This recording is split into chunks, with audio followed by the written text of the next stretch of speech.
এক দশকে ক্রিপ্টোকারেন্সির মূল্য বৃদ্ধি পেয়েছে 1000 গুণ। চলতি মাসের শুরুতে $1,00,000 গণ্ডি পেরিয়েছে বিটকয়েনের দাম। কিভাবে এত দ্রুত বাড়ছে ডিজিটাল মুদ্রার মূল্য? বিশ্লেষকদের মত, প্রচলিত মুদ্রা অগণিত ছাপানোর সুযোগ থাকলেও বিটকয়েনের সংখ্যা সীমাবদ্ধ থাকায় এর ঝুঁকি কম। তাই অর্থের ভবিষ্যৎ ডিজিটাল রূপেই দেখছেন তারা।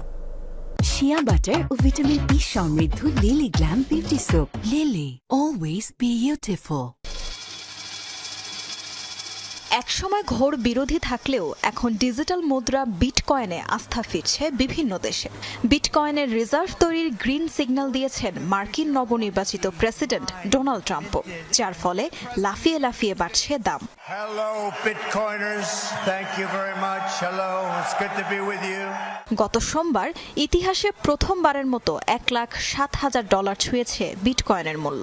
ট্রাম্প নির্বাচনে জেতার পর এই মুদ্রার দাম বেড়েছে 50%-এর বেশি। এবার বিশ্বের সবচেয়ে শক্তিশালী অর্থনীতির দেশ যুক্তরাষ্ট্রেও তৈরি হয়েছে ক্রিপ্টো বান্ধব মনোভাব। এরই পরিপ্রেক্ষিতে গত জানুয়ারিতে বিনিময়ের মাধ্যম হিসেবে বিটকয়েনকে অনুমোদন দিয়েছে দেশটির সিকিউরিটিজ এক্সচেঞ্জ কমিশন। বর্তমান সময়ে ডিজিটাল গোল্ড হিসেবে আখ্যা দিয়েছে যুক্তরাষ্ট্রের ট্রেজারি বিভাগ। এটি বিটকয়েনের জন্য একটি স্বর্ণযুগ। বাজার সম্প্রসারণে ট্রাম্প যুগোপযোগী সিদ্ধান্ত নিয়েছেন। আমার মতে 2026 সাল নাগাদ বিটকয়েনের মূল্য 1.5 লাখ থেকে 2 লাখ বৃদ্ধি পাবে। কংগ্রেসও বিটকয়েন রিজার্ভ বৃদ্ধিতে সমর্থন দিয়েছে।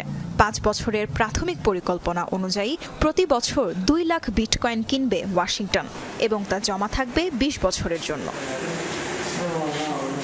ডিজিটাল মুদ্রার গ্রহণযোগ্যতা বাড়ার পিছে আরেকটি বড় কারণ আর্জেন্টিনা সহ কয়েকটি দেশের মূল্যস্ফীতি। দিন দিন দেশটির প্রচলিত মুদ্রার মান কমলেও ডিজিটাল মুদ্রার ক্ষেত্রে চিত্র পুরোপুরি উল্টো। আর তাই ক্ষতি এড়াতে এসব দেশের বহু মানুষ ঝুঁকছেন ডিজিটাল মুদ্রার দিকে। বিটকয়েনের ব্লকচেইন প্রযুক্তির ফলে প্রতি 4 বছরে অর্ধেকে নেমে আসে এর উৎপাদন। ফলস্বরূপ বাড়ে এর দাম। অর্থনীতিবিদ ও বিশেষজ্ঞরা বিটকয়েনের বিনিয়োগকে মূল্যবান সম্পদ কেনার সঙ্গে তুলনা করে থাকেন। আন্তর্জাতিক গণমাধ্যমের তথ্য অনুযায়ী প্রায় $60 কোটি বিটকয়েন কিনেছে El Salvador. Tajrian Sobhan, Jamuna news.